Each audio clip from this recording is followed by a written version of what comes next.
Benu Shalom Aleichem, Benu Shalom Aleichem, Benu Shalom Aleichem, Benu Shalom, Shalom, Shalom Aleichem, Benu Shalom Aleichem, Benu Shalom Aleichem, Benu Shalom Aleichem, Benu Shalom, Shalom, Shalom Aleichem. Nous vous annonçons la paix, nous vous annonçons la paix, nous vous annonçons la paix, nous vous annonçons la paix en Yeshua.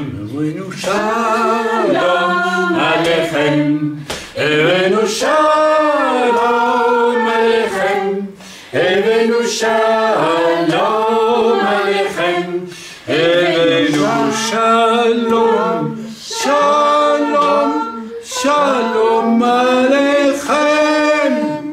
Nous adorons Adonai, nous adorons El Shaddai, nous élevons son saint nom, nous te louons, Seigneur, d'un même cœur pour le Seigneur, le vrai auteur du vrai bonheur. Tu es glorieux, mon roi, tu fais de moi ton serviteur. Père, je veux que ma joie demeure, car je veux que je veux être éternellement. Nous t'adorons, Adonai, nous t'adorons, El Shaddai, nous élevons ton saint nom, nous te louons, Seigneur. Shema Israël, Adonai Eloheinu, Adonai Echad, Baruch Shem Kevod, Malchuto, Leolam Vaed, Baruch Shem Kevod, Malchuto, Leolam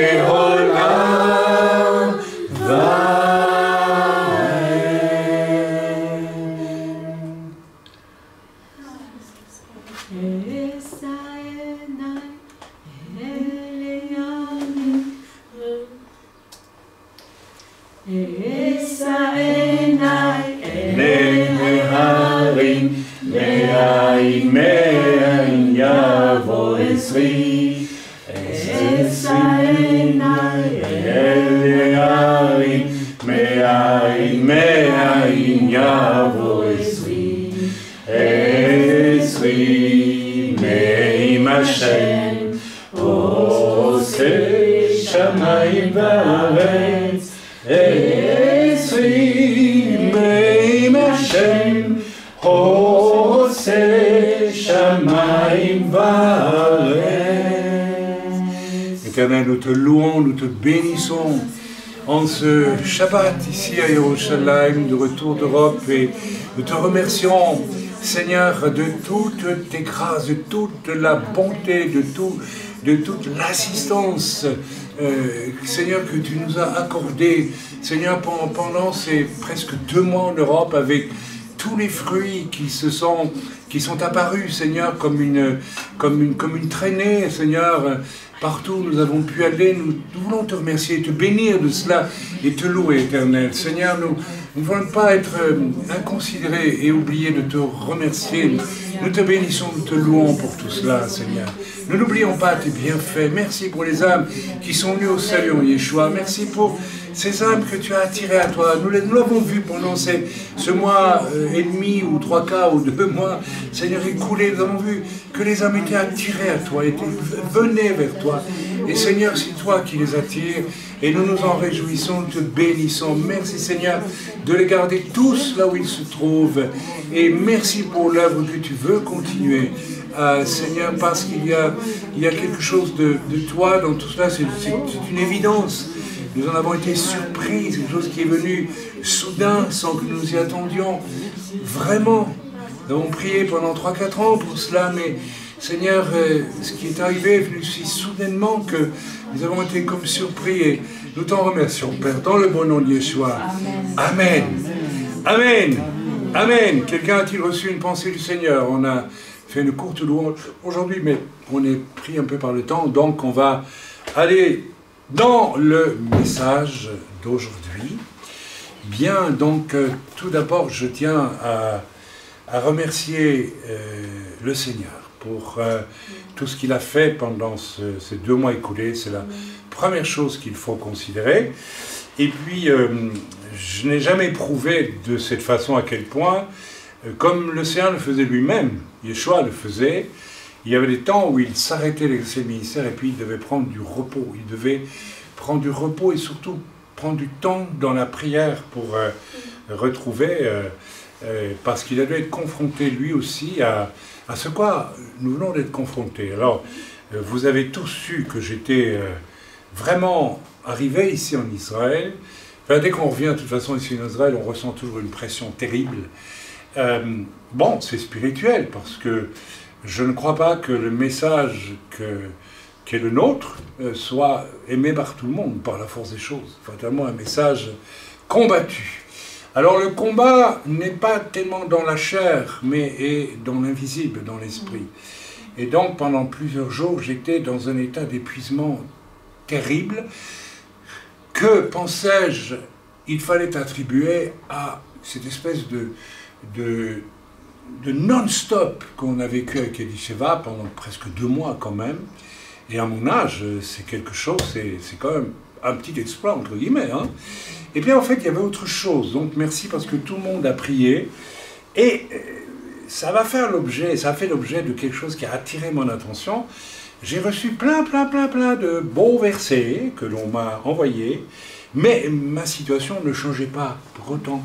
J'étais toujours sous cette oppression terrible jusqu'au moment où j'ai décidé, bon ben c'est très bien, tout le monde prie, mais il y a quelque chose qui ne se débloque pas.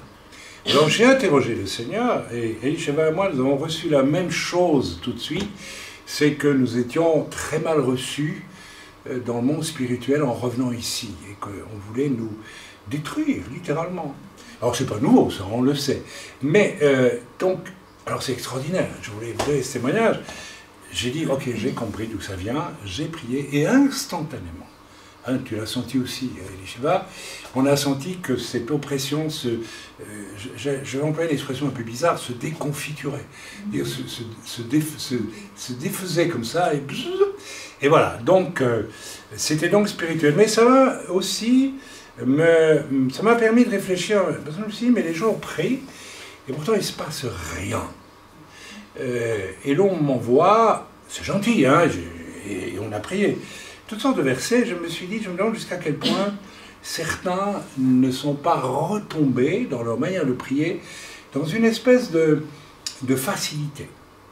On a mémorisé des versets, et puis dès qu'il y a une situation difficile, alors c'est toujours le même, hein, le Seigneur te rajeunit comme l'aigle, évidemment, ça, il n'y a pas de souci avec ça.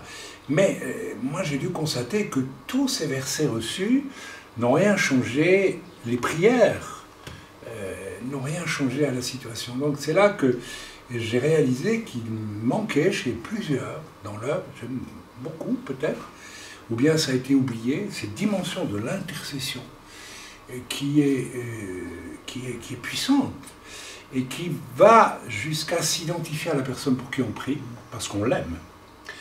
Alors là, le Seigneur révèle toujours la clé du problème.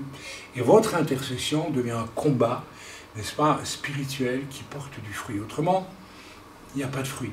Donc il faut avoir le courage et puis la simplicité, l'humilité, de se demander, si mes prières ne dépassent pas le plafond, comme tu me l'as dit hier, il y a une raison. Il y a une raison, c'est-à-dire que tu n'es pas en état, je parle en général, hein, vous n'êtes pas en état d'intercéder, ou bien vous ne savez pas ce que c'est qu'intercéder, vous ne savez pas. Je pense que c'est plutôt ça, vous ne savez pas ce que c'est.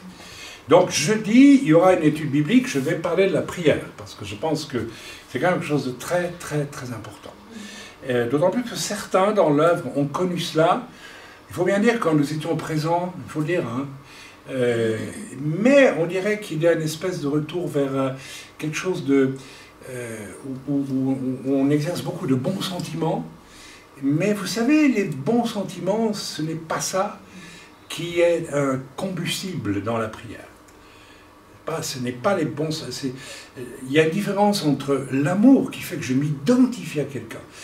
Si par exemple vous priez pour quelqu'un qui est moche, qui est dans le péché jusqu'au cou, qui est tout seul, comment on s'identifie à une personne comme ça? Comment on la rejoint dans ce qu'elle a sans la juger? Parce qu'on l'aime. Donc vous voyez ce que je veux dire, là vous rejoignez la personne. Là c'est plus des bons sentiments. Les sentiments humains, ils vont dire, oh, cette personne, j'en veux pas. Ok? Mais si c'est animé par l'amour du Seigneur pour la personne, là vous la visitez en esprit, en priant dans les profondeurs de son âme, sans la juger. Et vous intercédez.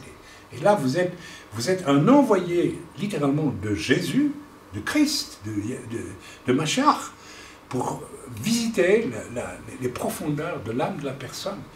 Et vous pouvez y déposer des choses formidables.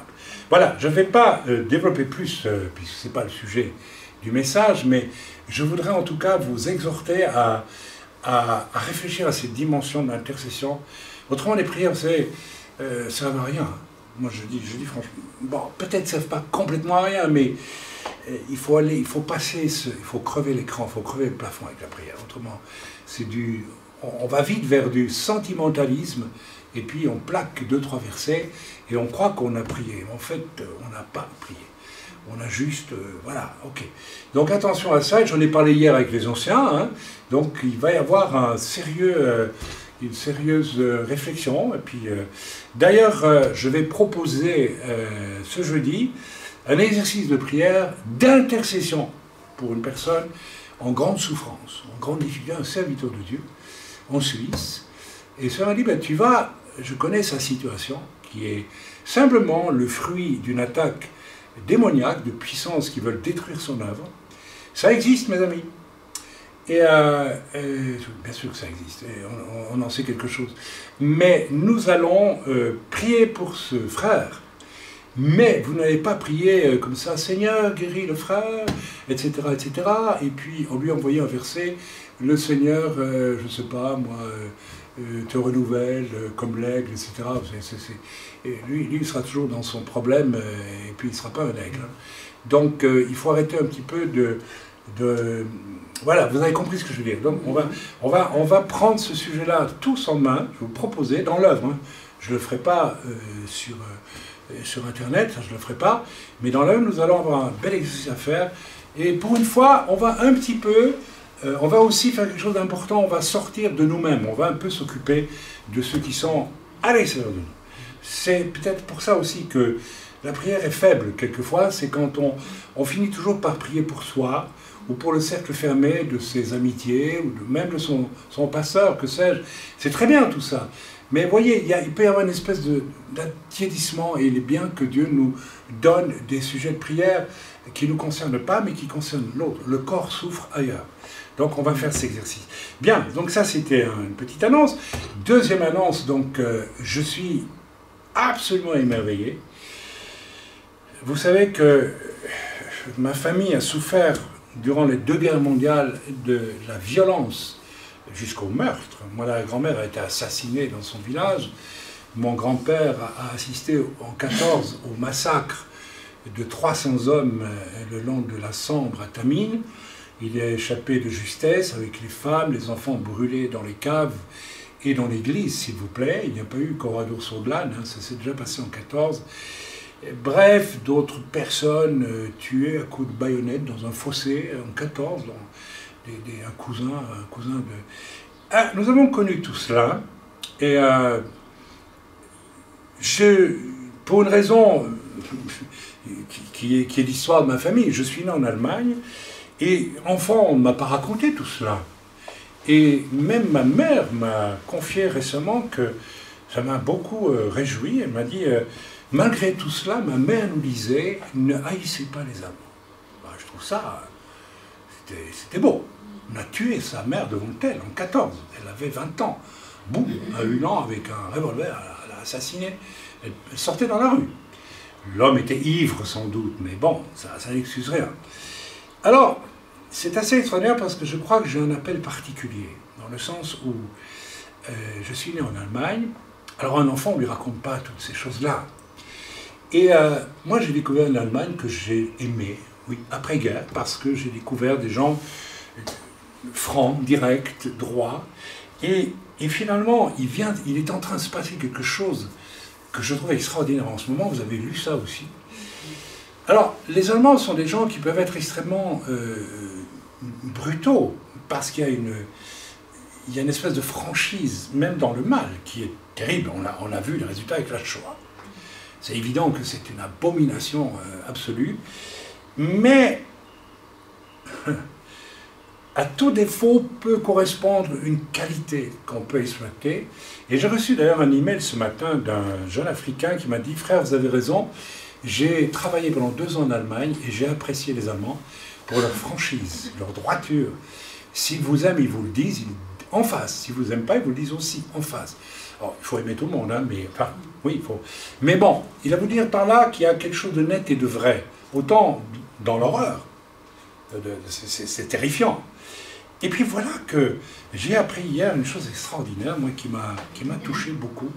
C'est que 11 jeunes chrétiens allemands ont décidé d'acheter pour 120 000 €, je pense, d'or. 120 000, peut-être même plus que ça, enfin je sais pas. Et ils viennent de couler une menorah de combien de kilos? 120 kilos d'or. Une menorah, c'est-à-dire là, ils ont copié la menorah du temple que l'on voit sur l'arc de Titus à Rome, n'est-ce pas?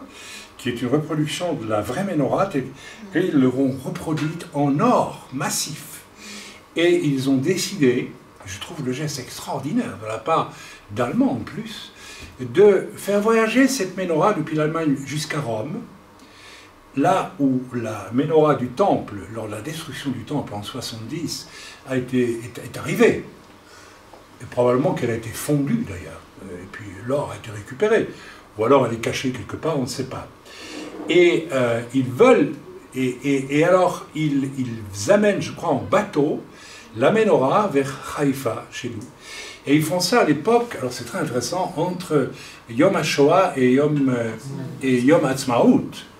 Tout ça est voulu. Et bien, je trouve, ça m'a... Je ne sais pas si vous réalisez la force, la puissance du symbole. Donc ceux qui ont organisé, enfin, pas tous les Allemands, mais les nazis, c'est quand même l'Allemagne qui a sorti ça. Hein. On va dire que la brutalité germanique, il faut bien, elle existe, qui est aussi de la franchise, a été utilisée par les nazis pour massacrer de façon effroyable. Et voilà que 11 jeunes chrétiens allemands rapportent une menorah de 120 kilos d'or à Jérusalem, en passant par Rome. Et le symbole est extraordinaire, et je trouve que ça valait la peine de le témoigner. Ça va arriver ces jours-ci à Haïfa.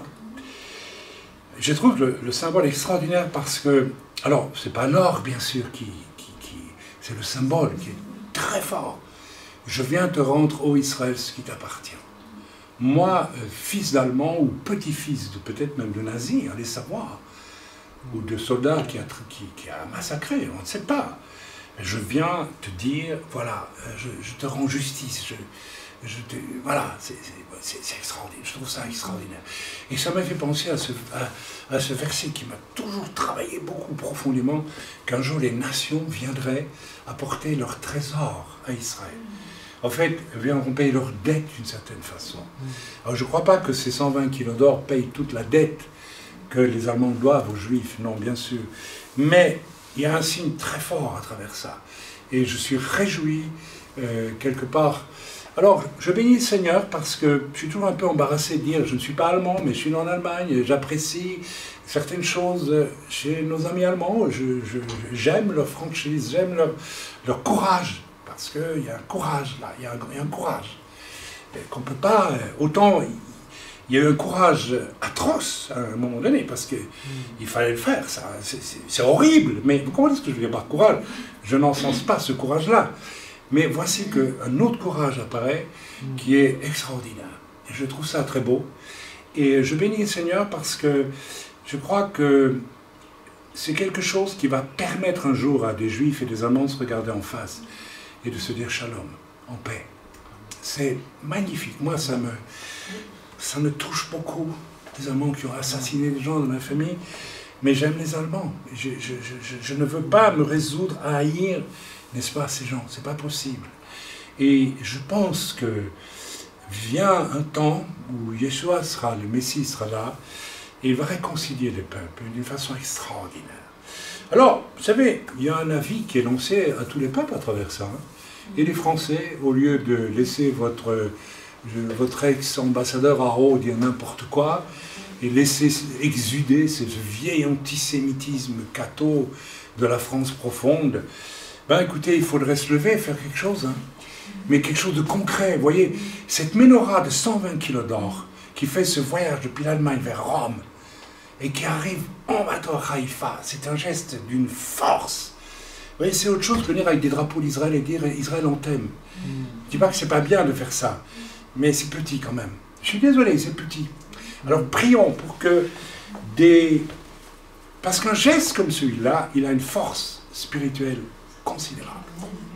Considérable. Et je veux dire que l'Allemagne est peut-être en train d'acheter sa bénédiction.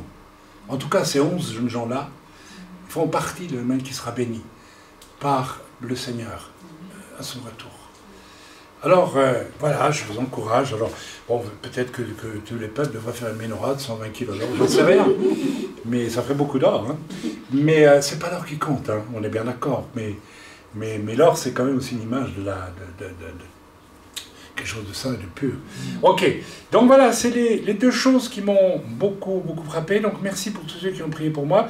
Effectivement, sauf le jour où nous avons prié avec Elisheva et nous avons questionné le Seigneur en direct, eh bien, je n'aurais pas pu être aujourd'hui et prêcher, c'était impossible. J'avais prévu de ne pas faire la réunion, mais vous voyez que je suis là quand même.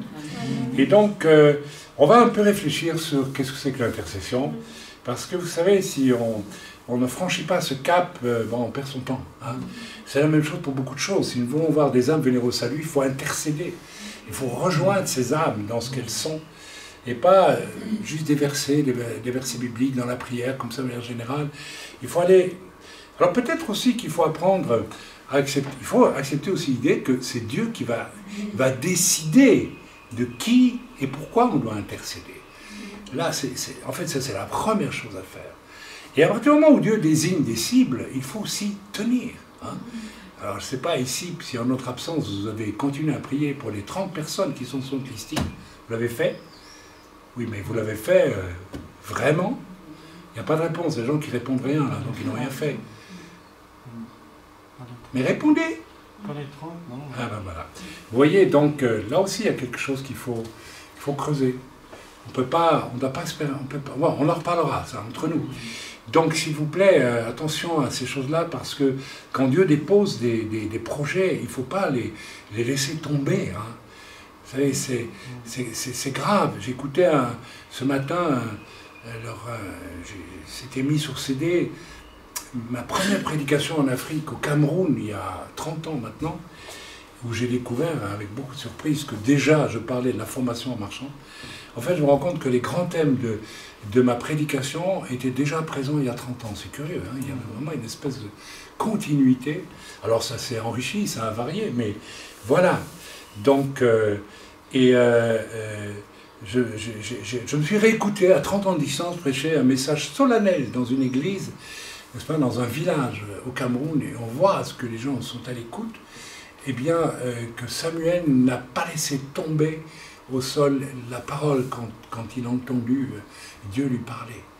Et mes amis, si Dieu nous donne des paroles dans n'importe quel sens, d'intercession, il faut intercéder pour ceci, pour cela, vous savez, si on laisse tomber ça à terre et qu'on laisse mourir, c'est extrêmement grave. Ça veut dire que Dieu ne peut pas compter sur nous. Non, mais il faut, ça n'a pas l'air de vous mettre dans tous vos états, mais ça devrait. Ça devrait vous mettre dans tous vos états. Ça devrait vous mettre dans tout, ça doit nous mettre dans tous nos états. Je ne crois pas avoir laissé tomber une fois, je vous dis honnêtement, que Dieu m'est témoin, ou alors j'ai oublié, une seule parole que Dieu m'ait donnée, ou une direction pour l'abandonner. Ça, c'est pas possible. On ne peut pas se le permettre. Autrement, Dieu, vous savez, il nous voit, il dit, bon, je ne peux pas compter sur ces gens-là, je ne leur confie plus rien.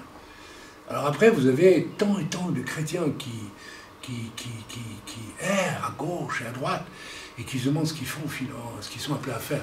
Mais peut-être que Dieu ne peut pas compter sur eux, donc Dieu ne leur confie rien du tout. Ce sera le sujet de jeudi, on va prier, mais je vous demande déjà peut-être de vous questionner, de vous repentir aussi, et de vous demander pourquoi, peut-être, est-ce qu'il faut nécessairement toujours une personne qui tire la locomotive pour que les gens prient? Et là, il faut absolument que tout le monde passe un cap. Ça doit devenir une affaire personnelle, la prière, autant qu'une affaire collective.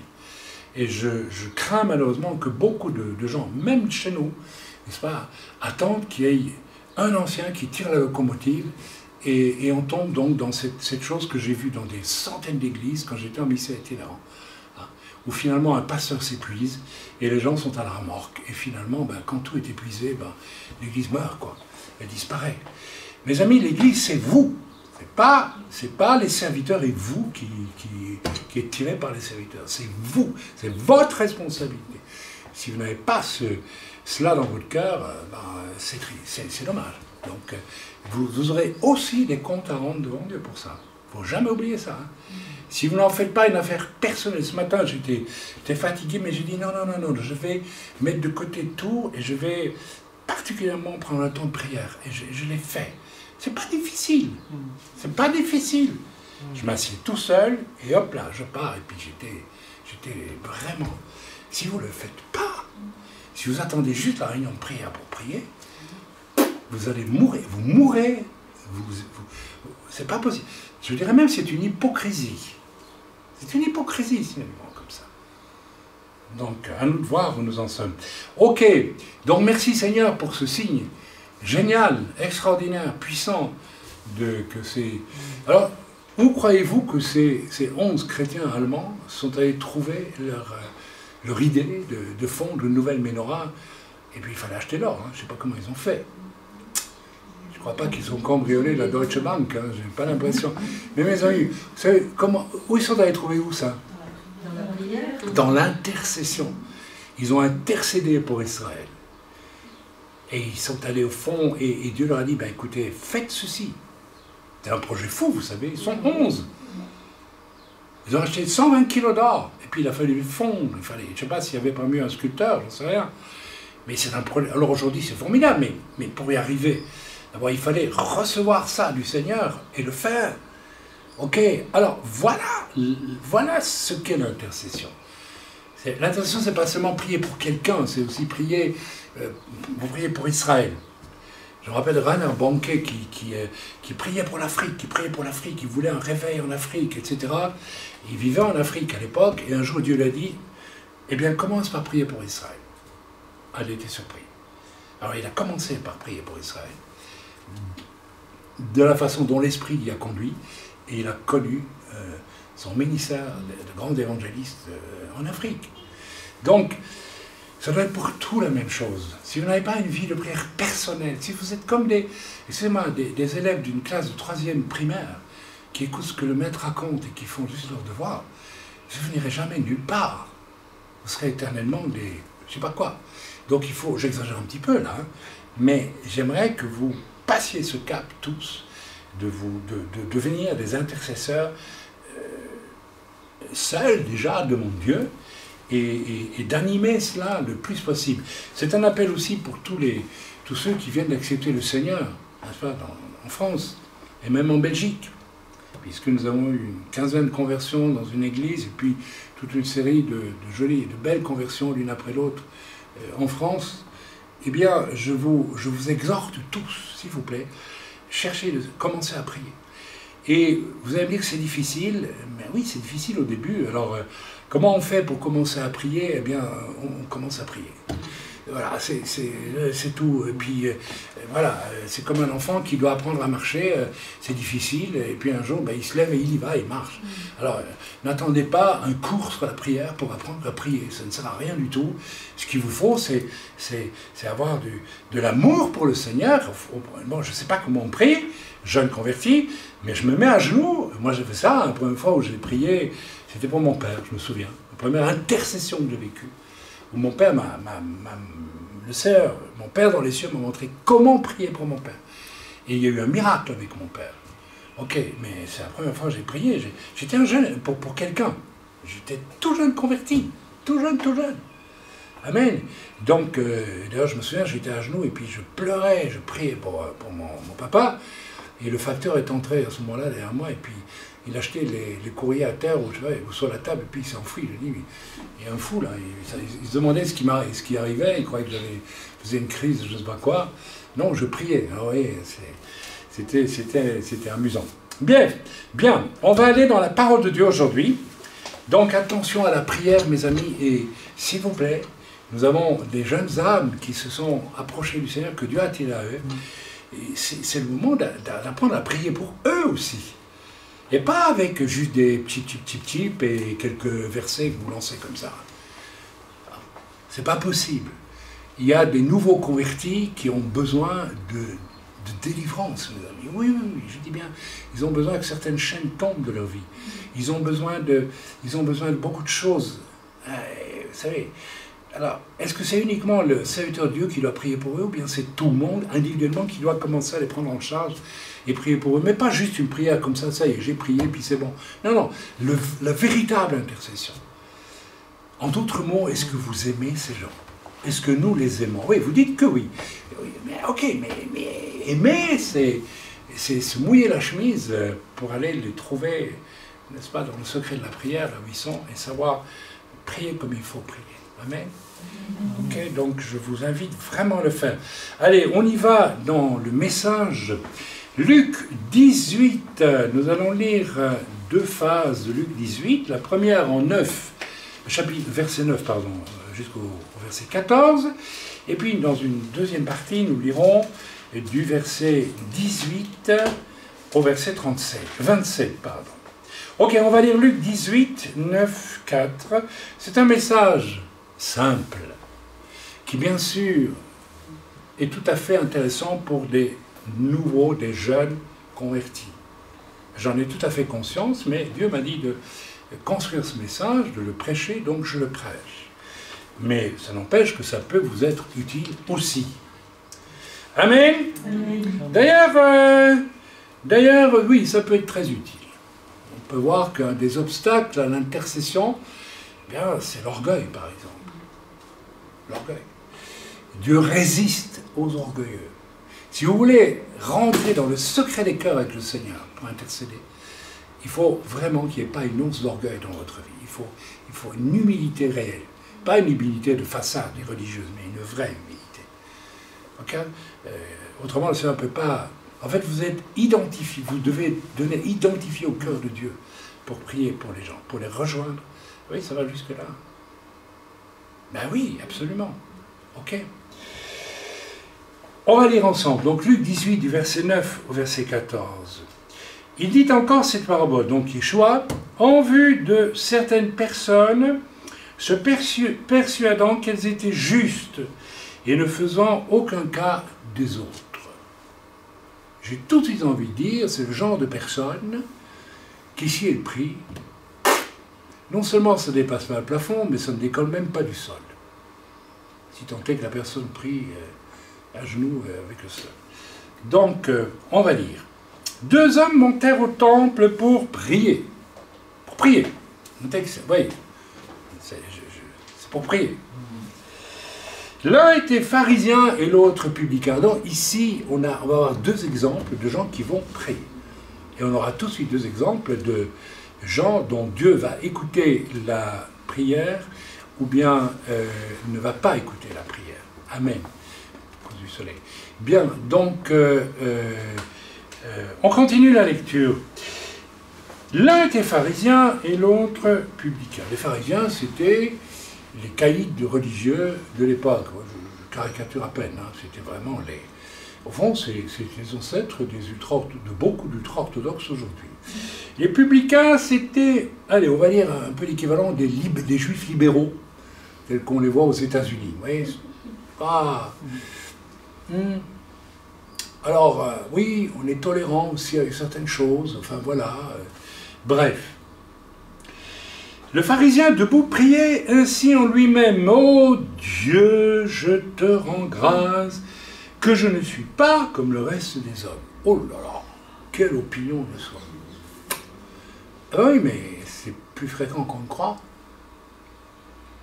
Si je prêche ce message aujourd'hui, c'est qu'il doit atteindre des cœurs qui sont dans cet état. Il y a des gens comme ça. Hein. L'orgueil, le machisme, c'est ça. Je suis d'une extraction particulière. Moa. M-O-A, accent circonflexe. Moi. Oui, ça existe. Et c'est pitoyable, mais ça existe. Alors, on n'est pas là pour accuser, on est là pour inviter à sortir de ça. Amen. Qui sont, je ne suis pas comme le reste des hommes qui sont ravisseurs, injustes, adultères, ou même comme ce publicain-là. Comme ce publicain. Je jeûne 2 fois par semaine.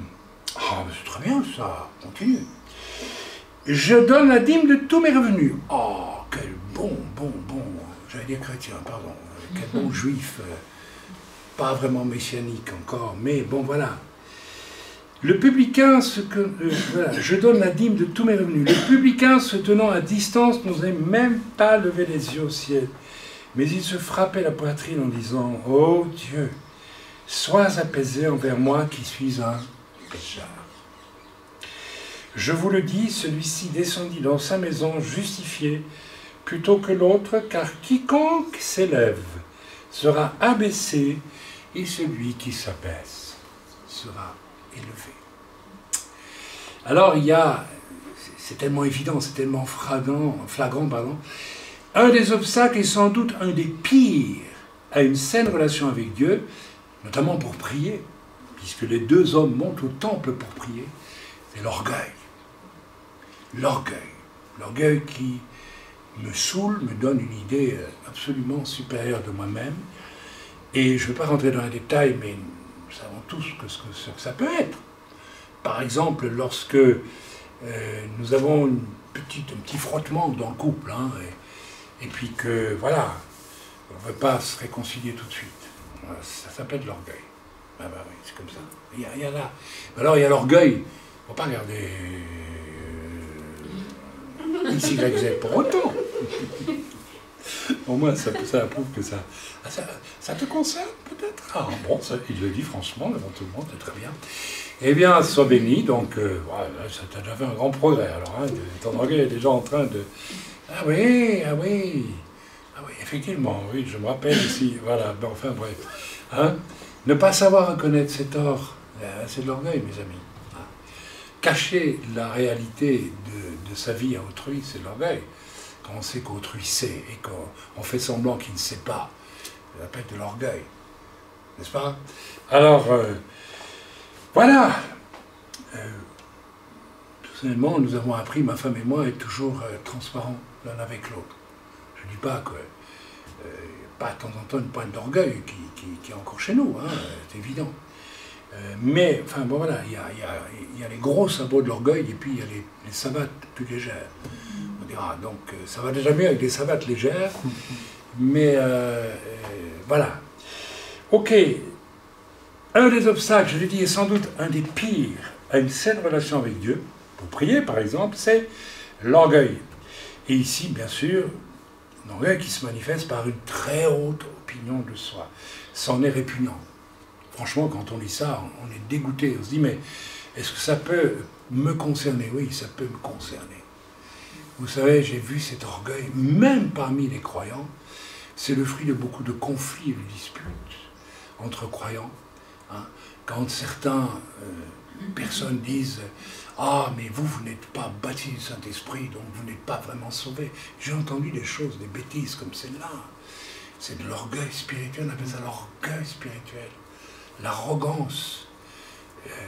Il suffit de voir quelquefois deux messianiques ou deux chrétiens ou un chrétien et un messianique qui discutent et puis dès qu'ils ne sont plus d'accord, vous savez, c'est les coqs qui se lèvent, hein, c'est terrible. Et il faut beaucoup de... C'est un bon test ça pour savoir où vous en êtes avec l'orgueil. Discutez avec quelqu'un qui n'est pas d'accord avec vous et comment vous allez vous comporter. Comment je vais me comporter? Est-ce que je vais calmement continuer à parler à la personne pour l'amener à comprendre mon point de vue? Ou bien est-ce que je vais... Ah mais non vous voyez ce que je veux dire? C'est ce petit haussement, ce petit changement de vitesse là. On passe en 4e ou en 5e, alors qu'on devrait être en première, ça suffit. Hein? D'accord? Vous voyez ce que je veux dire? Ça va vite. Hein? Alors il faut avoir du courage et voilà. Il a une très haute opinion de lui, ce monsieur. Lorsque l'on rencontre cela et que l'on est au bénéfice soi-même d'un salut qui vous a révélé que c'est un cadeau immérité que d'avoir été sauvé, eh bien, on est rempli au minimum d'un profond malaise et aussi d'une espèce de, presque de frayeur, de dégoût. On est très mal à l'aise. L'arrogance et l'orgueil mettent très, très mal à l'aise. Alors, rien n'est plus insupportable pour un authentique croyant, qu'il soit juif messianique ou chrétien, qu'importe, que cette haute opinion de soi qui, ici, va même jusqu'à fustiger avec netteté, n'est-ce pas, autrui et finit par... et pourtant, au mépris de l'Écriture qui dit pourtant, car quiconque s'élève sera abaissé. Donc la réponse à la prière du pharisien, c'est « Toi, je vais t'abaisser, mon coco ». Et le publicain, qui lui ne dit rien, je ne dis pas qu'il jeûne, qu'il prie, il ne dit pas qu'il donne la dîme, il ne dit rien. Hein? Mais il n'a pas, dans son jugement, de mépris pour les autres. Il ne se considère pas comme quelqu'un d'important. Vous allez dire, oui, mais lui, il était complètement, peut-être à côté de la plaque. Et vous savez, moi, j'ai rencontré des gens complètement à côté de la plaque qui se prenaient vraiment pour Nebuchadnezzar, hein, presque.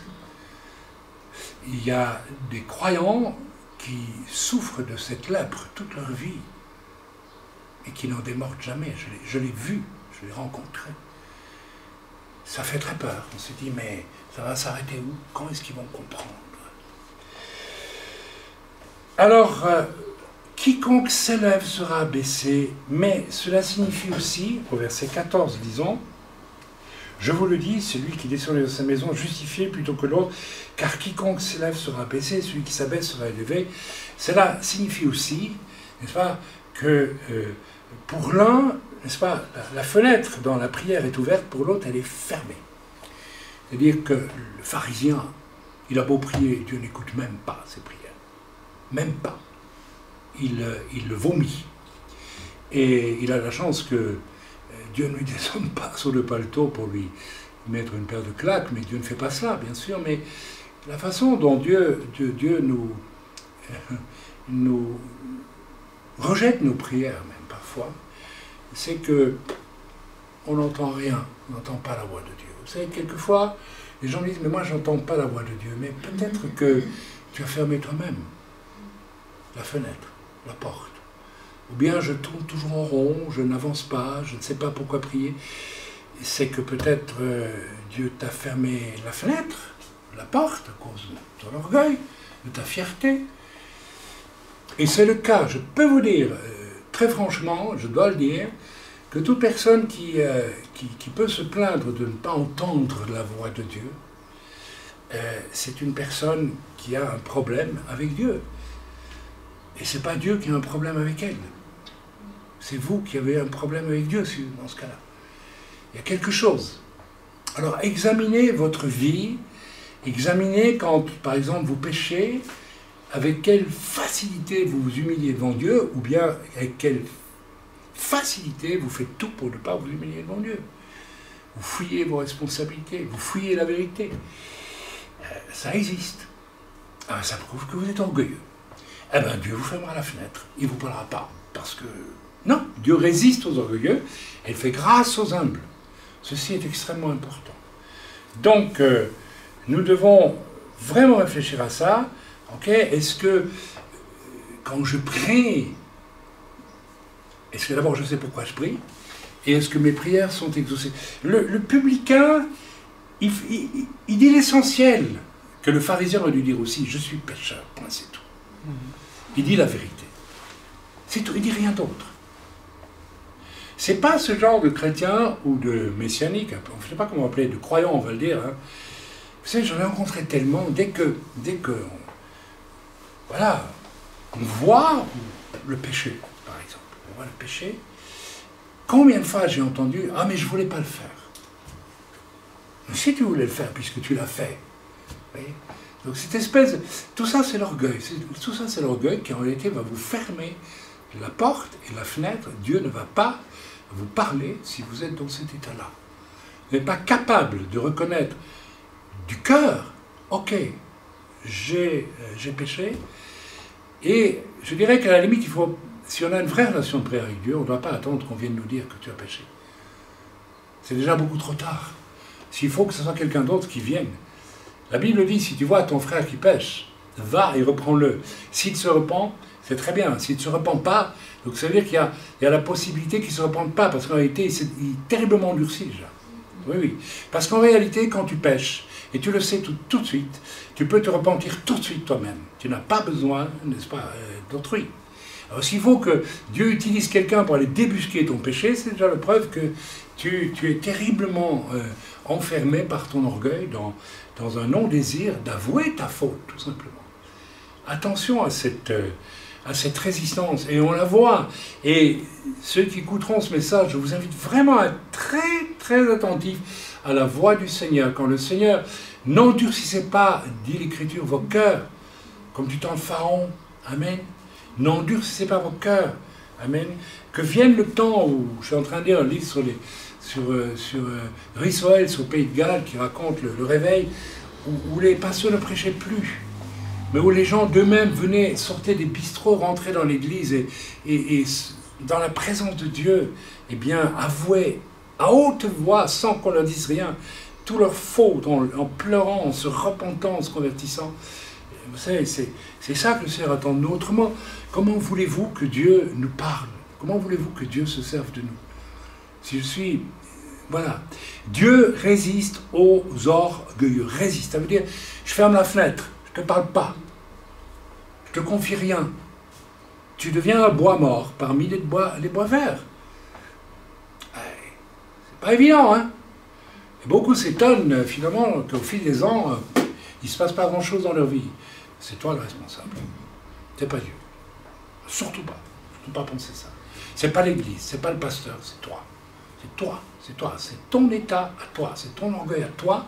Et si tu ne déchires pas ton cœur pour y renoncer, tu prouves que tu n'es pas intelligent, en fait. Tu n'es pas intelligent. Tu n'es pas intelligent. Ok? Il y a donc ici un enseignement basique. Si tu veux que Dieu, d'abord, te fasse grâce, parce que vous savez, c'est très étrange de voir des gens qui viennent au Seigneur, mais après qui commencent à reprendre leur bille pour ne pas devoir avouer leurs fautes. Et il y a beaucoup de gens comme ça. J'ai toujours dit, une vraie conversion se voit parce que ce qui va s'enchaîner tout de suite, c'est le besoin d'aller demander pardon à Pierre, Jacques ou Paul autour de moi. Or, en réalité, on assiste assez souvent à des conversions, pas toujours, mais quand même. Et puis on sent qu'il y a une conviction de péché. Et puis la personne se reprend. Et elle veut gérer elle-même sa vie, tu vois, sous toutes sortes de prétextes. Mais en réalité, le muscle de tout ça, c'est l'orgueil humain. C'est l'orgueil, la fierté humaine. Il y a tant de gens qui veulent être sauvés, mais qui veulent garder la gouverne de leur existence. Ça s'appelle de l'orgueil. Quand tu viens à Yeshua pour être sauvé, ta vie ne t'appartient plus. Mais est-ce qu'on a bien compris ce que ça veut dire « ma vie ne m'appartient plus » ? Pour certains, ça semble difficile à accepter, à comprendre. Ta vie ne t'appartient plus. Alors ça ne veut pas dire que Dieu est propriétaire de ta vie. Non, ça veut dire que tu es tombé dans les mains de celui qui peut te donner le meilleur. Donc c'est une bénédiction que ma vie ne m'appartienne plus. Et il y a tant de gens peu intelligents qui ne veulent pas le comprendre. Ils veulent du Seigneur, mais ils veulent rester maîtres de leur... Alors, ok. Fais ce que tu as avec ta vie. Tu verras ce qui va en résulter, pas grand-chose au final. Pas grand-chose. À toi de voir ce que tu veux. Ou tu es intelligent et tu te jettes aux pieds du Seigneur. Comme le publicain là, et tu dis, je suis pécheur. Et j'accepte que tu me montres mon péché. Et j'accepte que de réparer même, s'il faut réparer. Pourquoi c'est si dur parfois pour certains de réparer? L'orgueil, tout simplement. C'est rien d'autre que ça. Je ne veux pas qu'on me débusque. Je ne veux pas qu'on voit ce que je suis. Mais de toute façon, on le voit. Plus on cache un péché, plus il se voit en général. Plus le Seigneur le voit, et plus les autres finissent par le voir. C'est terrible. Alors il vaut mieux se précipiter au pied du Seigneur tout de suite. Si tu veux que Dieu te fasse grâce, ok? Deuxièmement, si tu veux que Dieu écoute tes prières, eh bien fais preuve d'humilité. Amen. Alors, je ne sais pas comment nous prions, mais nous pouvons prier sans que Dieu ne réponde même à nos prières. Et je vous ai déjà donné des raisons pour lesquelles le Seigneur ferme la fenêtre et n'écoute pas vos prières, n'écoute pas nos prières. Par contre, gloire à Dieu, il écoute les prières aussi, quand on est dans la bonne disposition. C'est certain. Et ça, on le sait tout de suite. C'est pas difficile. Moi, j'ai toujours adopté avec beaucoup de bon sens. C'est pour ça que je suis né je suis d'origine belge et né en Allemagne. Nous sommes des gens très simples, au fond. Je n'ai pas dit simplet, j'ai dit simple. Quand la machine ne marche pas, on s'arrête. On regarde dans le moteur ce qui ne va pas. Beaucoup de chrétiens, la machine est en panne, mais ils n'ouvrent pas le capot pour regarder ce qui ne va pas. Ils continuent à avancer comme ils peuvent. Alors à la fin, leur vie, c'est comme un tchouf-tchouf, c'est plus rien du tout. Ça va nulle part. Ok? Donc j'ai toujours adopté cette attitude quand je prie et que je sens qu'il y a quelque chose qui n'est pas connecté avec Dieu, je lui pose tout de suite la question, qu'est-ce que j'ai fait qui t'a déplu? Et ça arrive que Dieu me dit, dis donc, telle chose, telle chose, telle chose, telle chose, telle chose. Je t'avais demandé d'être là, tu n'y étais pas, etc. Mes amis, c'est important d'avoir cette intelligence-là. Si vous priez et que vous sentez que il faut demander à Dieu pourquoi. Peut-être que Dieu vous en veut, enfin vous en veut, non, vous en veut pas, mais vous reprenez des choses vieilles de 20 ans. Vous savez ça? Que vous n'avez jamais posé devant le Seigneur dans la repentance. Alors, à vous de voir. Donc, soyez intelligents. Mettez-vous à genoux dans le Seigneur et puis demandez au Seigneur, mais montre-moi tout ce qui fait que je ne t'entends pas ou je n'ai pas l'impression de pouvoir, t'entendre pour savoir ne serait-ce que pourquoi prier. Hein, intercéder. Voilà, donc la piste également pour connaître, voilà ce que je viens de dire, donc ici c'est aussi la piste pour connaître quelque chose de très important. Mon autorité et ma profondeur de révélation, n'est-ce pas, en priant. Voilà, donc on va aborder ce sujet lors de l'étude sur la prière jeudi. Amen. Donc, si vous voulez que Dieu vous fasse grâce, mais complètement grâce, si vous voulez que Dieu écoute vos prières, et si vous voulez que Dieu vous donne de l'autorité. Tu te rappelles Rivka quand on était à Yerushalayim, et que ma belle-mère était en train de mourir, qui n'avait jamais accepté le Seigneur. Et tu m'as dit cette phrase étrange, tu m'as dit, Chaim, Dieu te demande d'utiliser ton autorité. Oh, moi j'étais étonné. Alors j'ai prié, hein, tu te rappelles? Et j'ai dit, Seigneur, j'ai vu ma belle-mère, et en un instant j'ai compris, mais ma belle-mère, en dehors de tout ce qu'elle a connu depuis l'enfance, depuis sa naissance jusqu'à aujourd'hui, que son cœur soit vierge devant toi, qu'elle puisse t'accepter. Et c'est exactement ce qui s'est passé. Quelques minutes après, ma femme était en Belgique, à ses côtés, elle a accepté le Seigneur. Nous avons une autorité, mes amis. Nous avons une autorité. Nous ne sommes pas... L'apôtre Paul avait une autorité. Jésus avait une autorité. Vous vous rendez compte de ce que c'est lorsque Jésus peut dire à quelqu'un « Va, tes péchés te sont pardonnés ». Mais il y a une autorité incroyable là-dedans. Mais nous avons reçu aussi cette autorité si nous sommes à l'image, parce que c'est toujours le but d'une vraie conversion, c'est de devenir à l'image de Yeshua, du Messie.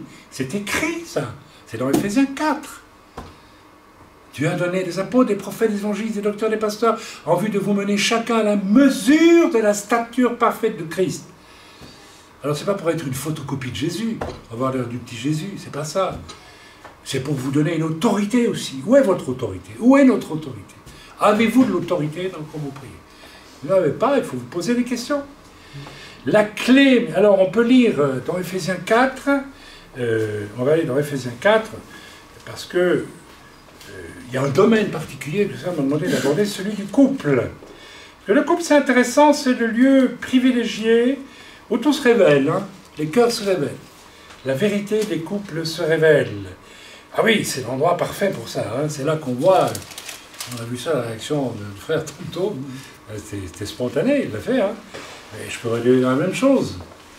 Si vous saviez combien notre orgueil apparaît au grand jour dans les relations de couple. Vous savez, il y a des couples qui divorcent. Ah non, j'aurais jamais tort. C'est toi qui as tort. Ah ouais, mais ça, c'est dans la nature humaine. Hein. C'est dans la nature humaine. C'est toujours l'autre qui a tort. Moi, j'ai pas tort. Amen. Alors, en réalité, quand il y a quelque chose qui survient, où on se heurte, on a tort tous les deux.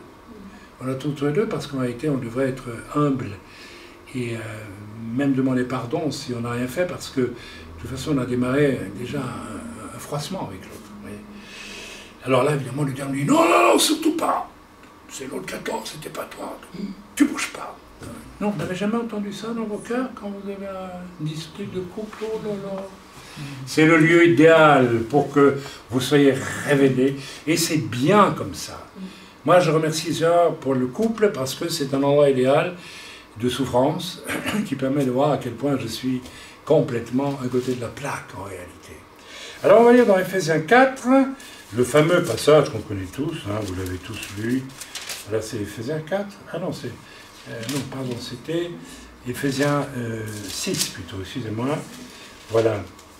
Donc, femme, que chacune soit soumise à son mari comme au Seigneur, car le mari est le chef de la femme, pas le macho de la femme, pas l'exploiteur de la femme, pas le dominateur de la femme, pas... je n'en dirai pas plus. Parce que dans certains cas, comment? Éphésiens 5, oui, bien sûr, verset 22. Comme Christ est le chef de l'Église, qui est son corps et dont il est le sauveur. Amen. Donc, ça nous situe tout de suite le niveau d'humilité exceptionnel que Dieu demande au mari. Christ ne nous exploite pas, Christ ne nous domine pas, Christ ne nous pas... Christ est humble. Premier jour, dernier jour de sa vie sur terre avec nous.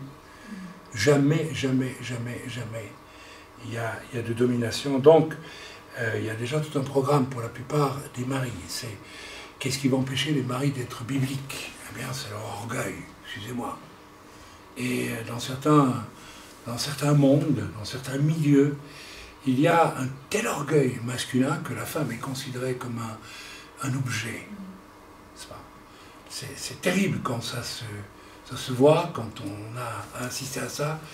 Il y a de quoi, mais alors là, frémir. Amen. Marie, que chacun aime sa femme comme Christ a aimé l'Église et s'est livré lui-même pour elle, afin de la sanctifier en la purifiant et en la lavant par l'eau de la parole. Alors attention, vous allez sanctifier votre épouse, messieurs, et la laver par l'eau de la parole. Vous avez donc une autorité à condition d'aimer votre femme comme Christ a aimé l'Église. Il y a quelque chose du même ordre que l'humilité nécessaire dans l'intercession. Il ne s'agit pas ici d'aimer sa femme comme un homme aime sa femme. Il s'agit d'aimer sa femme avec l'amour de Christ. C'est un autre amour.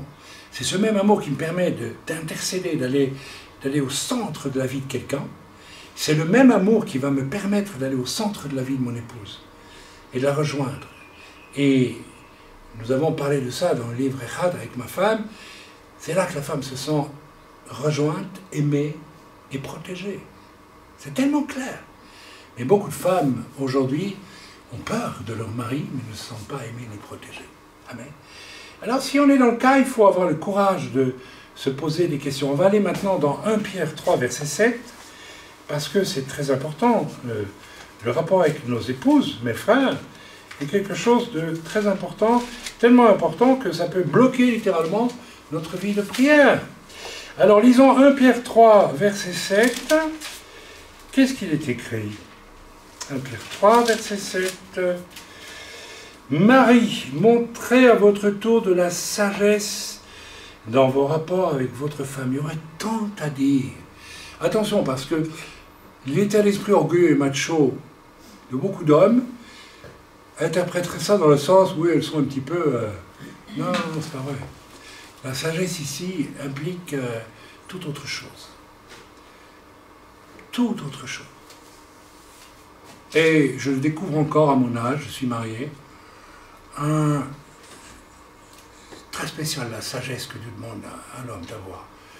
C'est pas de l'intelligence, c'est de l'intelligence du cœur. Et il y a de quoi creuser là. Amen. Montrez de la sagesse dans vos rapports avec votre femme comme un sexe plus faible. Attention. Plus faible ici, c'est pas infériorité. C'est pas un homme, une femme. On va pas tellement creuser ça maintenant. Honorez-la. Honorez-la. C'est quoi honorer sa femme?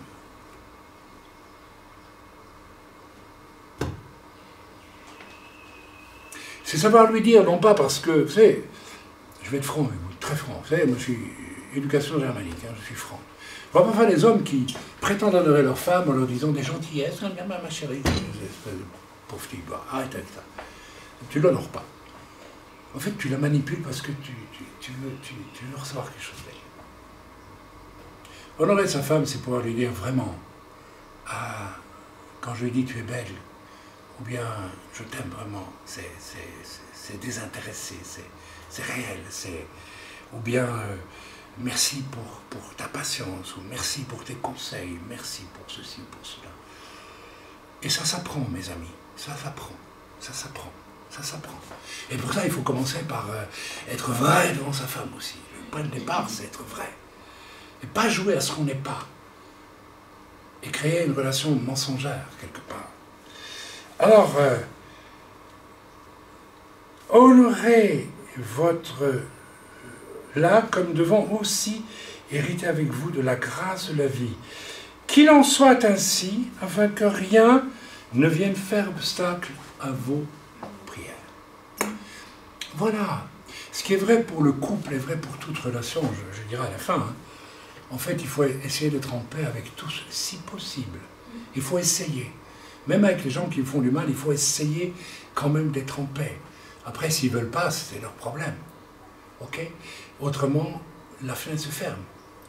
Autrement, le toit pèse très lourd sur la maison et la prière ne monte plus. Et Dieu ne peut plus nous parler.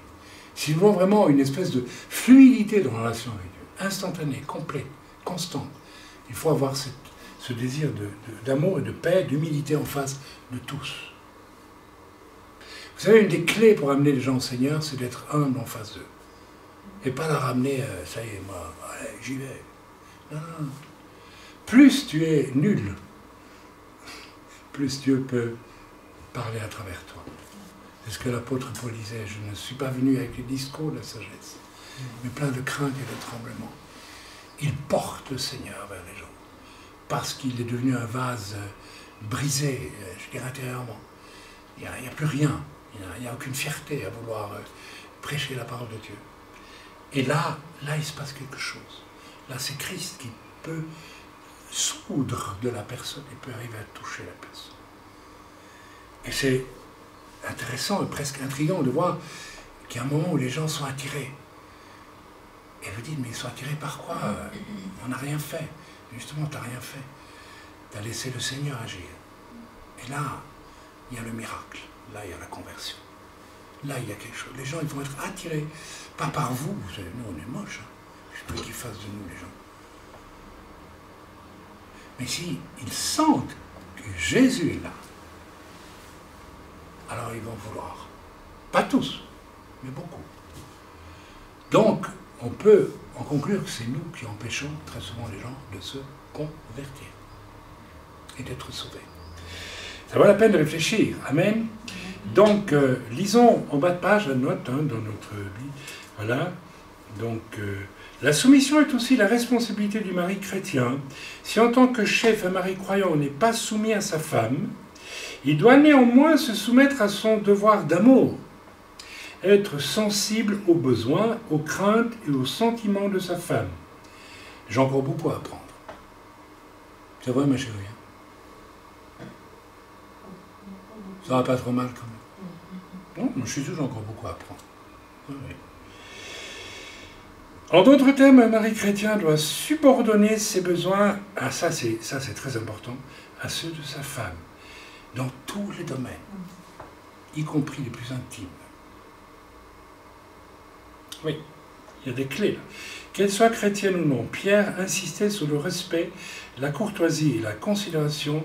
Sexe plus faible, la femme est pleinement égale à l'homme en Christ et ne lui est nullement inférieure d'un point de vue spirituel. Voir Galates 3, verset 28, lisez-le si vous voulez, mais elle reste physiquement plus faible et a besoin de la protection, du soutien matériel et de la force de son mari. Voilà, donc c'est clair, c'est net, on ne peut pas le dire mieux que ça. Amen. Là aussi, il faut aussi que les hommes soient des hommes. Ah oui, pour qu'il y ait de la ressource là. Non, ça c'est clair. La clé dans tout ça, ça vous paraît curieux, hein, parce que moi je vois parfois des hommes très gentils, mais qui n'ont pas de ressources pour aimer. Eh bien, tout au fond, c'est parce qu'ils n'ont pas vaincu, probablement, le vrai problème qui est l'orgueil dans leur cœur. La clé de tout ça, mes amis, c'est l'humilité. Dans le couple, l'humilité est le lien de tout, par excellence. Amen. Ok. Alors, il y a tellement de... Voilà, je reviens dans mes notes sur le fait qu'au moment où nous sommes venus au Seigneur, ma femme et moi, tout de suite, le Seigneur nous a dit d'aller demander pardon l'un à l'autre. Mutuellement, on s'est demandé pardon. Et puis, on a demandé pardon à nos parents, et puis pardon à celui-ci, à celui-là, et à celle-là, etc., etc. Ça s'est fait sans problème. Ça s'est fait, je veux dire, voilà. Et bien entendu, même si je tends à cela avec humilité, s'il m'arrive de pécher et que cela blesse mon épouse, je me repens encore. Amen. Je sais que c'est un message que je pourrais adresser aux femmes, mais Dieu me dit de l'adresser aux hommes. Donc j'obéis à Dieu parce que je crois qu'il est pour les hommes ce matin. Donc, tout le mal que tu as fait à ton épouse, il faut t'en repentir. Il faut demander pardon à ton épouse. Ok? Moi, je l'ai fait. Je vais souffrir, ma femme. À une époque, avant qu'on soit chrétien, en même temps, je l'aimais beaucoup, mais en même temps, je la faisais souffrir. Elle aussi m'a fait souffrir, mais je ne m'occupe pas d'elle. Je me suis occupé de moi. Ça m'a dit, tu vas lui demander pardon. Tu lui demandes pardon. Et je me souviens qu'on a vraiment épluché tout le dossier, hein, mon chéri, tu t'en rappelles. C'est tellement important. Amen. Alors, demander pardon face à Dieu et aussi vers ton épouse, mon frère. Attention, c'est toi qui dois commencer. C'est toi qui dois commencer. C'est toi qui dois te laisser briser devant Dieu et devant ton épouse si tu l'as malmené, d'une façon ou d'une autre. Amen. Et cela, quel que soit le domaine en question. Attention, même les péchés les plus sérieux, et surtout ceux-là, sont concernés. Sinon, je démontre, en tant que femme, si je ne le fais pas, que je suis une femme rebelle, mais je n'ai pas senti que c'était le message aujourd'hui, donc j'adresse uniquement aux hommes. Je démontre qu'en tant qu'homme, que je suis juste un grand macho, un grand orgueilleux, car être macho, c'est être imbu de soi-même, et je ne peux certainement pas faire l'objet d'une admiration profonde de la part de mon épouse. Une femme qui subit un mari macho, je ne vous décris pas les sentiments par lesquels elle passe. Il y a la peur, il y a peut-être même l'effroi, peut-être la peur finalement. Le contraire absolu de ce dont la femme a besoin, c'est-à-dire d'être sécurisée. Mais une peur totale. C'est-à-dire une peur une peur qui est la réponse à ce côté macho et orgueilleux et dominateur de certains hommes. Et ça existe, ça peut aller très loin. Amen. Vous savez, quelqu'un me disait, il n'y a pas si longtemps que ça, je connais un milieu où, de toujours, à table, eh bien, les hommes parlaient entre eux des femmes comme d'un objet. Les femmes, c'est juste fait pour... voilà. Il y a comme ça des... Il y a comme ça des... C'est pas... J'espère pas trop fréquent, mais ça existe. Ça existe. Vous savez, quand j'étais adolescent, je me souviens d'un jeune homme qui me dérangeait énormément. On prenait le bus tous les jours pour aller à l'école à Namur, en Belgique. Et ce type était un drôle de gars, franchement. Il semblait vaguement à Jean-Paul Belmondo. Alors il était dans le bus et il crânait en chiquant. Là. Et puis je l'ai entendu un jour, un de ses amis, oui, tu sais, en réalité, il avait quoi, 16 ans, hein, 17 ans. Au fond, on a besoin de 2 femmes. Une pour le foyer et une pour s'amuser. C'est ça, au fond. Vous vous rendez compte du discours?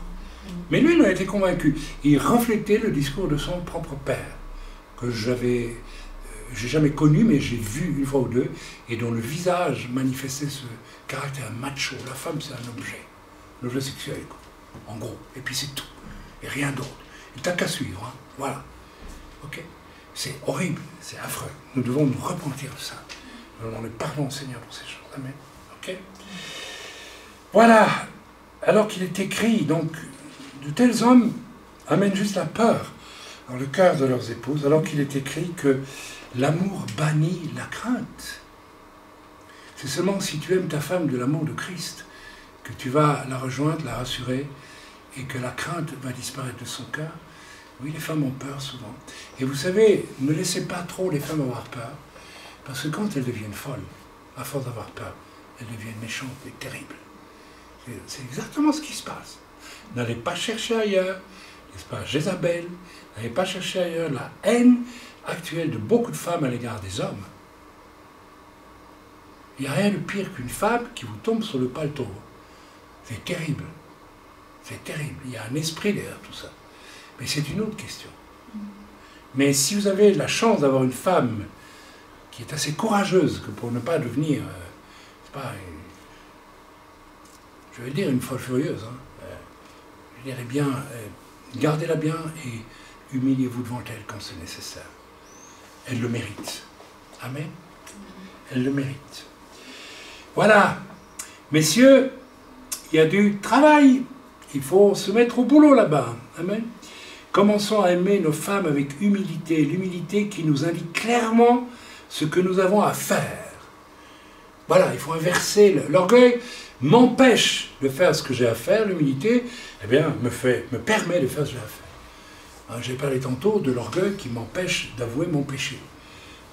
Vis-à-vis de ton épouse, mon frère, tu peux très bien te voiler la face et dire non, ça va bien comme ça. Non, ça va pas bien comme ça. Il faut nettoyer toute l'écurie, là. Il faut nettoyer l'écurie à fond. Quand on vient en Seigneur, on nettoie l'écurie à fond. Et on prend la javel en plus, et on désinfecte, on fait tout ce qu'il faut. Hein. On y va à fond. Mais il n'y a pas de repentance à moitié.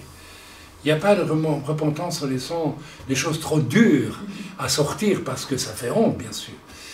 Eh bien si, même ça, il faut le sortir. Là où tu as blessé, là où tu as détruit, tu dois t'humilier. Autrement, l'autre, il reste dans la peur. Alors, à nous de faire ce qu'il faut faire. Amen. Amen. Afin que rien ne vienne faire obstacle à vos prières, mes frères. Alors, agissez. Donc, si vous voulez une possible saine et lumineuse sensation spirituelle lorsque vous priez, et si vous voulez des fruits aussi, vous avez peut-être des choses que vous souhaitez obtenir de Dieu qui sont peut-être justes. Peut-être que vous priez pour ça maintenant, mais peut-être qu'elles ne vont pas venir. Et vous direz, mais qu'est-ce qui se passe? On n'a pas assez prié pour nous. C'est la faute de Rahim. Ou bien c'est Dieu n'est pas juste, c'est de ta faute. Ta faute à toi. C'est la faute à toi. Tu n'as pas laissé Dieu sonder le fond de ton cœur pour faire un nettoyage. Alors ne t'attends pas à ce que Dieu t'exauce dans tes prières. Peut-être même tu ne peux même pas prier en réalité. La prière est libérée quand nos cœurs sont purs, quand nos cœurs sont nettoyés, quand nos cœurs sont humbles. On peut vraiment prier. Autrement, on ne peut pas prier. Je connais beaucoup de gens qui ne savent pas prier. Amen. Donc il faut vraiment, vraiment, vraiment. Je m'en préviens tout de suite pour une certaine sœur qui va écouter ceci.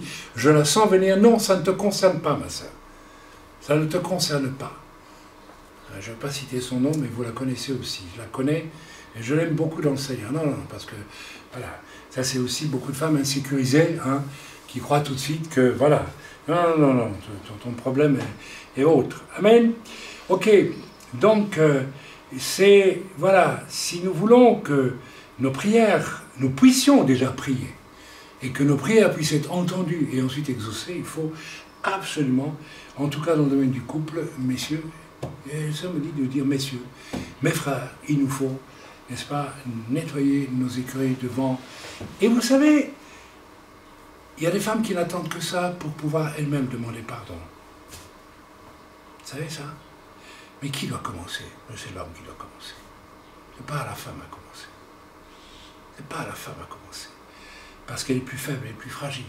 On va vous demander, est-ce que vous, si vous devez porter un sac de 100 kilos et que vous avez un petit gosse de 10 ans à côté de vous, vous lui faites porter le fardeau? Mais la femme, nous dit l'Écriture, elle n'est pas inférieure à l'homme, mais elle est plus fragile. Et émotionnellement, elle est plus fragile aussi. Ouais, c'est pas facile à admettre pour nous les hommes, mais c'est la vérité. Donc nous devons commencer par faire ce qu'il faut faire pour amener la paix, la sérénité dans la relation. Amen. Autrement, rien ne se fera. Amen. Rejoignez donc l'Écriture dans 1 Pierre 3, verset 7. Sagesse, honneur et mourir à soi-même. Amen. Ok. Alors, je vous ai parlé d'Éphésiens 4, bien sûr, vous pouvez y aller. Ok, je n'ai pas le temps de développer, mais j'ai déjà si souvent prêché sur les fameux 6 schémas relationnels d'Éphésiens 4. Hein. Le mari, 6, pardon. 5 et 6, pardon, excusez-moi, oui. Oui, tu as raison, c'est vrai. Donc, 5 et 6. Heureusement, j'ai ma femme, hein, parce que j'ai la mémoire qui flanche. Hein, c'est normal, l'âge est là. Et puis, c'est la femme avec l'homme, l'homme avec la femme, l'enfant et les parents les enfants, l'employeur et le travailleur, etc. Moi, j'ajouterais aussi mon attitude, j'ai envie de le dire, vis-à-vis des autorités. Vous savez, il y a une chose qui m'a frappé. Je vais vous le dire. Sur certains sites, auxquels je me suis désabonné d'ailleurs, ouvertement, j'entends des chrétiens qui traitent le président, alors qu'il soit dans l'erreur et qu'il ait commis des erreurs, c'est son problème. Mais utiliser un vocabulaire injurieux, scatologique quasiment. Alors je sais bien que, allez, je vais dire, Guy Millière le fait. Guy Millière dit des choses justes, mais Guy Millière est un païen. Il ne croit pas en Dieu. Mais, alors, on laisse faire un païen, mais que des chrétiens utilisent un vocabulaire scandaleux, prennent sentimentalement position pour les gilets jaunes. Mais bien sûr que ces gens-là souffrent, évidemment. Mais faut-il pour autant souhaiter une révolution en France et que l'on décapite Macron comme on a décapité? Parce que c'est ça le fond du problème. C'est pas suffisant ce qui s'est passé à la Révolution, il faut recommencer ça. Non, la Bible. Alors vous dire, mais comment on en sort? Eh bien, en tant que chrétien, on doit prier pour Macron. Prier pour Macron, pour que Dieu touche son cœur et Dieu change les choses. Mais pas l'injurier, et pas exciter le peuple, n'est-ce pas, prendre parti pour le peuple contre Macron. Et c'est ce qui se fait. Et beaucoup de chrétiens le font en ce moment. Mes amis, je crois que ces gens-là sont en train de fermer leurs fenêtres. Vous croyez que Dieu va leur parler après ça? Non. Non. La Bible nous demande de prier pour les autorités. Nous devrions le faire à chaque réunion, de prier pour notre cher Premier ministre. Je dis bien notre cher Premier ministre. Il est imparfait, mais évidemment qu'il est imparfait. Et alors? Mais c'est lui que Dieu a établi. Oui, c'est comme ça. Vous savez, on pourrait parler de ça pendant 1 heure, la façon dont Dieu utilise Netanyahou pour conduire Israël là où il veut le mener lui, y compris au jugement de Dieu sur certaines choses. Comment vous allez vous opposer à Dieu alors que c'est Dieu qui établit les autorités? Les nations ont le chef d'État qu'elles doivent avoir de la part de Dieu. Je ne sais pas pour quelle raison Dieu a donné Hitler à l'Allemagne. Peut-être pour briser la tiédeur et l'orgueil religieux des protestants, hein, qui ont refusé le Saint-Esprit dans les années 20, qui ont signé un document disant on ne veut pas du Saint-Esprit. Vous n'avez pas voulu du Saint-Esprit, vous aurez un autre esprit. Donc attention mes amis, essayons de méditer la parole de Dieu dans tous les domaines relationnels, Éphésiens 5 et 6 que je viens de nommer, et puis tous les autres. La Bible dit soyez en paix avec tous les hommes, et vous savez, moi j'ai constaté à quel point le diable fait tout pour qu'on ne soit pas en paix avec tout le monde. Le diable mettra même sur notre route des gens qui vont vous... mettra sur votre route des gens qui vont vous haïr. Vous savez quel est le but du diable? Ben, vous faire chuter. C'est pas facile d'aimer quelqu'un qui vous hait, et vous ne savez pas pourquoi. Oh Dieu, c'est la jalousie. Je crois que Dieu permet aussi, tant mieux, c'est une grâce de Dieu, si j'arrive à, vous connaissez tous mon témoignage, une personne qui ne peut pas s'empêcher d'être méchante avec autrui, et qui m'a jalousé à des années, et qui m'a calomnié, étant plus ici à Jérusalem. Hein. Et Dieu qui m'a réveillé un matin en me disant, est-ce que tu es prêt à la bénir? Après des années, 20 ans de souffrance, de calomnie. Et j'ai dit oui. Au fond, c'est moi qui ai gagné le jackpot. Parce que j'étais en paix avec lui. J'ai dit oui, je le bénis. C'est fini, terminé. C'est ça, être en paix avec tous. Bénissez vos ennemis. Le diable va vous envoyer des ennemis, pourquoi? Pour vous obliger, si possible, à devenir négatif, à en vouloir, à avoir de la colère, à avoir du ressentiment. Et à ce moment-là, ben, c'est terminé. La fenêtre se ferme, vous ne pouvez plus entendre la voix de Dieu. C'est très très difficile. Donc attention, cette fournaise, vous y serez confronté un jour. Et si vous ne l'avez pas été, ben, tant mieux pour vous. Mais c'est que vous n'êtes peut-être pas dangereux pour l'ennemi.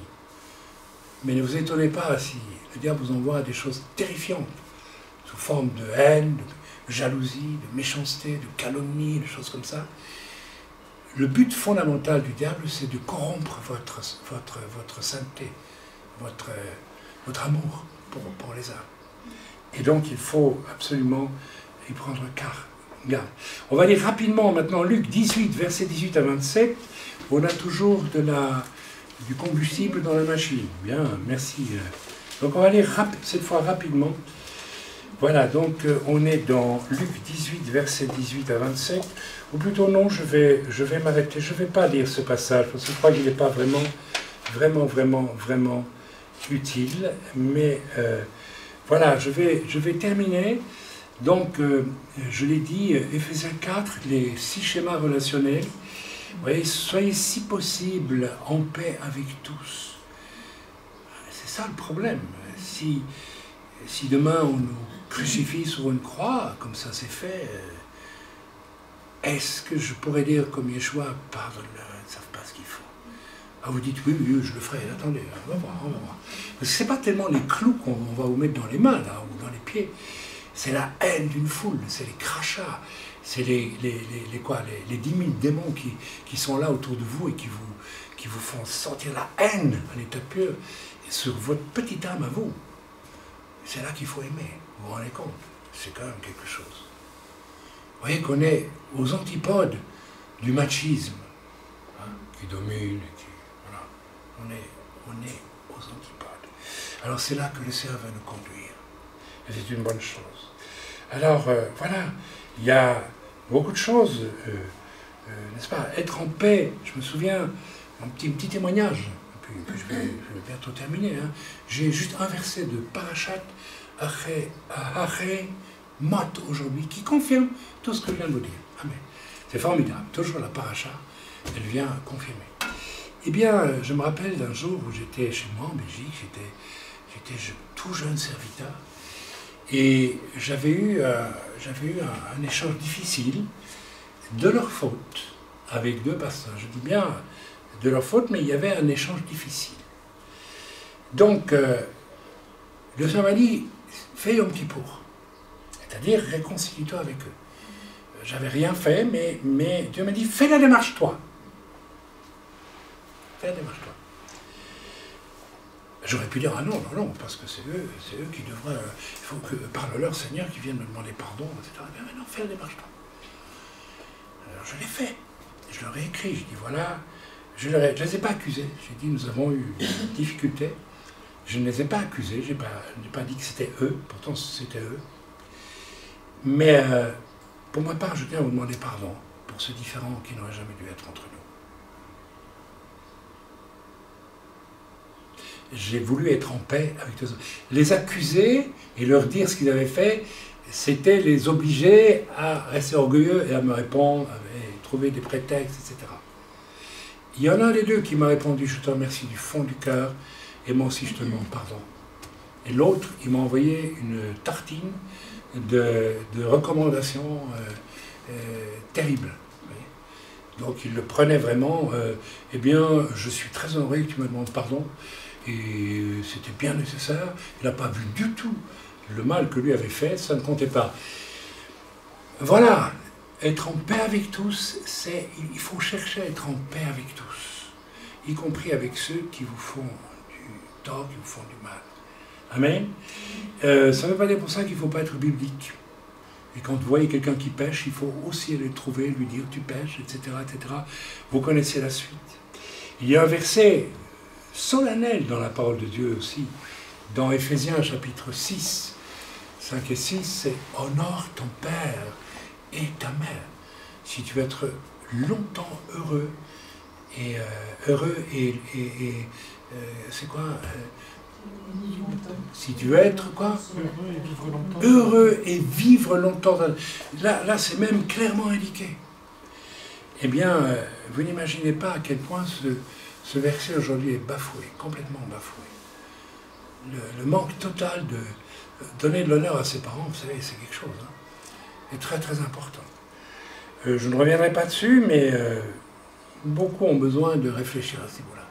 C'est aussi une des raisons pour laquelle Dieu ne peut absolument pas vous parler.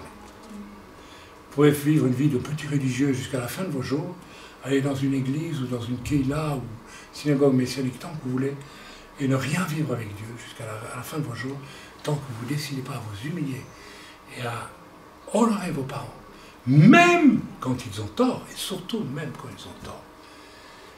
Eh bien, c'est trop facile d'honorer ses parents quand ils sont parfaits. Donc on ne les honorera jamais. Honorer, c'est honorer. Je ne vais pas revenir avec mon témoignage que vous connaissez à fond, j'ai donné 100 fois, la façon dont le Seigneur m'a dit d'honorer mon Père. Et combien ça m'a libéré. Et combien j'étais heureux de le faire. Après. Combien ça a ouvert le ciel au-dessus de moi pour que je puisse prier et recevoir la pensée de Dieu ensuite. Mon ministère a changé à partir de là, je vous assure. Peut-être que ma femme s'en souvient aussi. Mon ministère a changé le jour où j'ai honoré mon Père alors qu'il y avait entre nous une grande difficulté. Grande difficulté. Amen. Amen. Tout cela, mes amis, libère l'autorité dans la prière. Libère la grâce de Dieu.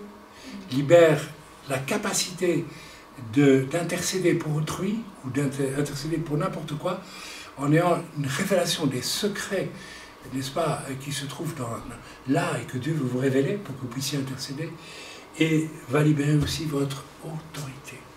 La vraie autorité n'est jamais une domination, est toujours quelque chose qui soude, qui va soudre d'un cœur très humble.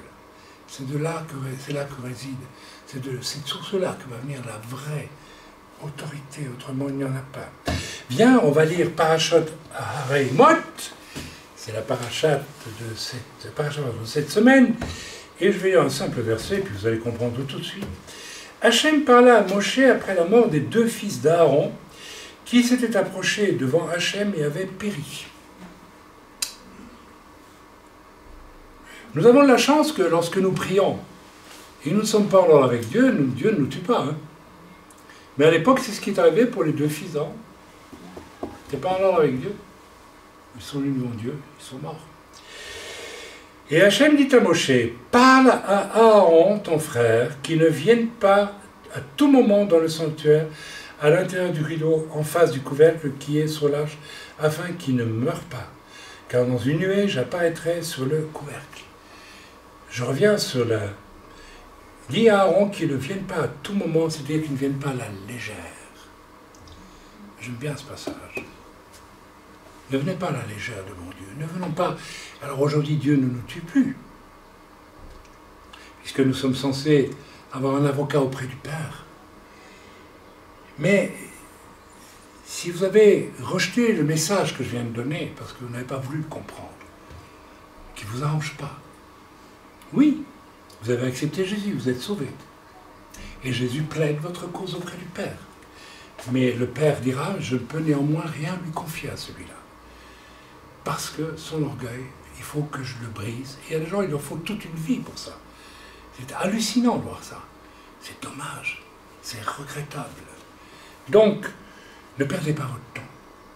Et placez-vous devant le Seigneur et cherchez sa face. Et demandez-lui un petit peu, au fond, qu'est-ce qui empêche que je puisse vraiment avoir cette autorité, discerner quand j'intercède, et être certain que Dieu m'a fait grâce.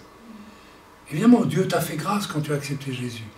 Mais peut-être que ta grâce, la grâce qui te fait, tu la bloques un peu quelque part toi-même, parce que tu n'as pas été à fond avec le Seigneur. Tu n'as pas fait vraiment le travail qu'il fallait faire à fond, quand il fallait le faire. Alors tu peux encore le faire maintenant. Il n'y a pas de...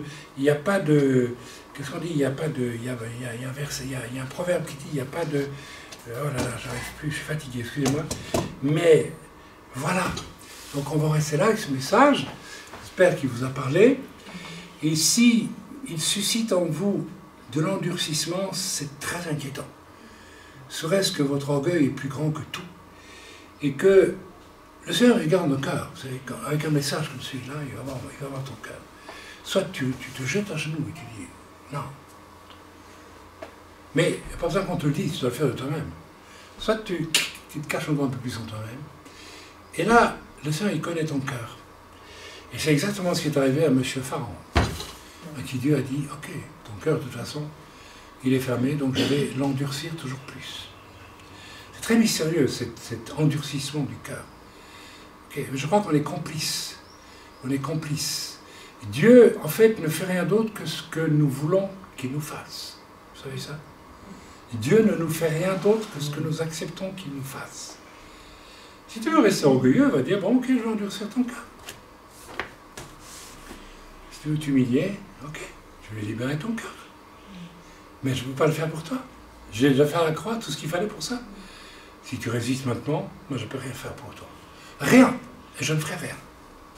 Et je vous en supplie, comprenez ce message. Soyez intelligents.